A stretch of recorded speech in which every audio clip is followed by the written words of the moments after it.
A breakup can be a traumatic experience, and trust me, I've been in your shoes. I've suffered in the past from breakups. And I know sometimes we feel that the state we're in, the depression, the negativity, is the new norm, is our new reality, and we are meant to stay in that zone for a very long time.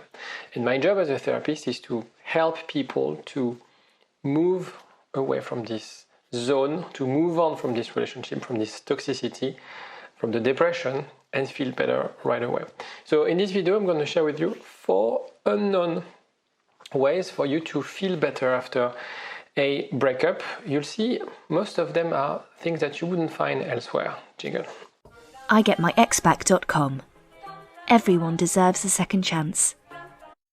The first one, you'll see all of them are very controversial, but they work. And actually I will, when I have scientific studies to back this up, I will mention them.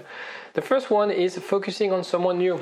If you have an anxious attachment style, for example, when you focus on someone new, that helps you to detach, right? Helps you to detach from the past relationship, helps you to detach from the pain of the breakup.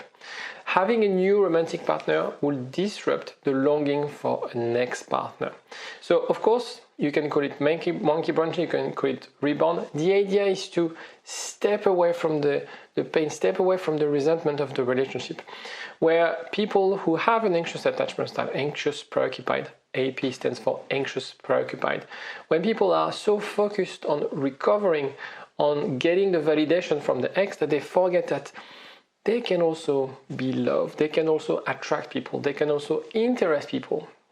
And so this attachment to a new person will mechanically help you to detach from the previous relationship. So it's also, and the idea is that it creates that belief that you can find another partner, that you don't have to obsess on this past relationship, because that's sometimes where we find ourselves like obsessing on something, trying to rescue something, which might not be the best thing for you if you look with distance objectively whether you were happy in that relationship, whether this relationship gave you everything that you needed, whether the person you were dating, for example, had the same definition of commitment. So this is, there are a few studies on that, but on the rebound, focusing on someone new helps anxiously attached individuals to let go of partners. It's a very boring study, but it's very interesting to see that people who have an anxious attachment style, one of the easiest ways to move on is to date someone new. Now, of course, if you date someone new, that person won't replace your ex. And the way the idea of dating someone new is just as an emotional cushion. Will you end up being happy with that person? Maybe not, probably not. But that's not the point. The point is to bounce back. The point is to create mechanically some distance from the past relationship. Second way to move on after a breakup: deep-seated hatred. The idea of fueling some negativity towards your ex will really help to adjust emotionally. So very often, especially when we are the dumpy, we feel our value has been lowered. We feel that this person feels they are better than me, and therefore they end the relationship. And therefore I decrease, my value decreases mechanically. That's the perception of what we have. And that's why focusing on the negative traits of your ex will help you rebalance this. Because of course, that rejection makes us feel like worthless.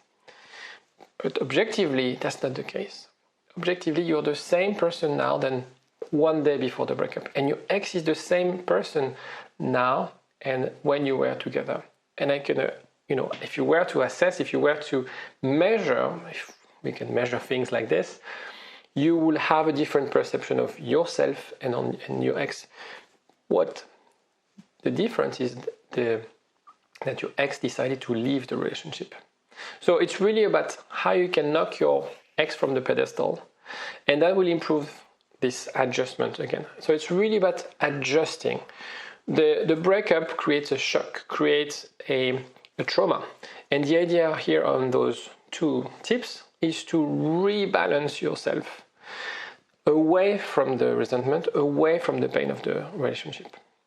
So this one is from Cognition and Emotion. This one is more interesting article than the previous one. Third way, third unknown strategy, writing and talking about it. So obviously talking, you have therapy, talking therapy, but writing can be a good exercise. If you're not a writer, force yourself to do it. When you write something, you are forced to project things. All your thoughts, all your emotions, you project them on paper.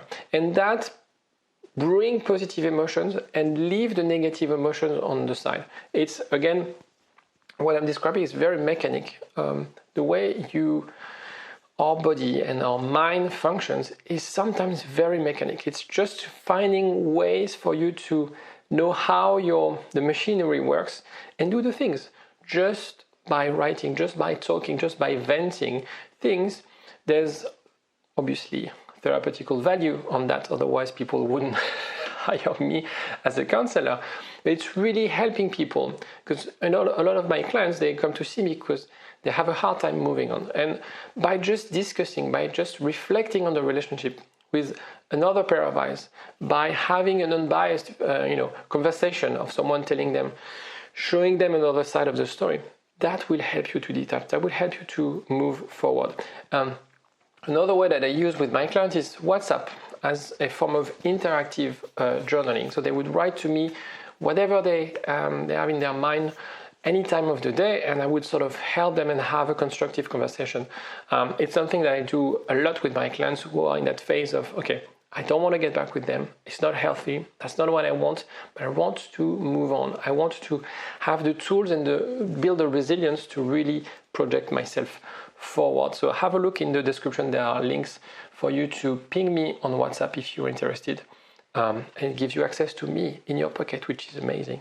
Fourth one, there's another slide afterwards, so don't leave me now. Fourth one, something that I posted on Instagram, is to be selfish. And I would call it healthy selfishness. The idea is that even if you're married, your partner comes second.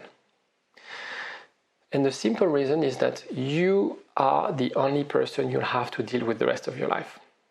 It's not your mom, it's not your dad, it's not your partner, even not your kids. You are the person who will have to deal with the rest of your life. So you always come first. The problem is after a breakup, again, with that, we want to rebalance things. After a breakup, we feel worthless. We focus our attention, our emotional bandwidth on our partner, on our ex. Focus your attention on yourself. A relationship is about 30 to 50 hours per week of time. You don't have those time now. They have, so you can reclaim those hours and do things for yourself. Stop wasting your time, stop wasting energy trying to get something from your ex, trying to reflect on things. And of course, there's a lot of unconscious drivers where we feel like, okay, I want to move on, I want to really proactively stop thinking about my ex, but I still think about my ex. And I think the reason you do that is because your schedule is kind of empty. And when we're empty, when we don't have any things to do, when we are not busy, we default to some negativity. That's normal. So what you have to do is to maintain a support network. So as I discussed, the importance of talking, whether it's with a therapist, whether it's with your friends, your family, and explore new things. Again, you have more time for yourself. Find ways to cultivate new relationships. So whether it's contacting old friends, whether it's building up relationship with your friends. And one thing that I will also advise is drastic change in your life. Why don't you use this breakup to really do things that you put on hold for years? Maybe there was a hobby, maybe there's something, a travel that you wanted to do that you always put on hold because you were too busy in the relationship or because you didn't have enough money. Or now it's time to, why don't you try to achieve your dreams, right? Be more selfish. That's the best way for you to move on and move forward. And understand that this people-pleasing mode is not helping you right now. In a way, it's a great quality, and your next partner will benefit from that. But right now, it's deserving you. It's not helping you to move forward. It's not helping you to understand your own value and understand that in order for you to project yourself, to look forward, to have this vision and project yourself into the future, you need to start with you. Any question, anything you want to share, let me know in the comment section, and I will see you next time. Bye-bye. Power for a long time. Get up, nah, I ain't a quitter. Toss me the ball, I'm a really big hitter.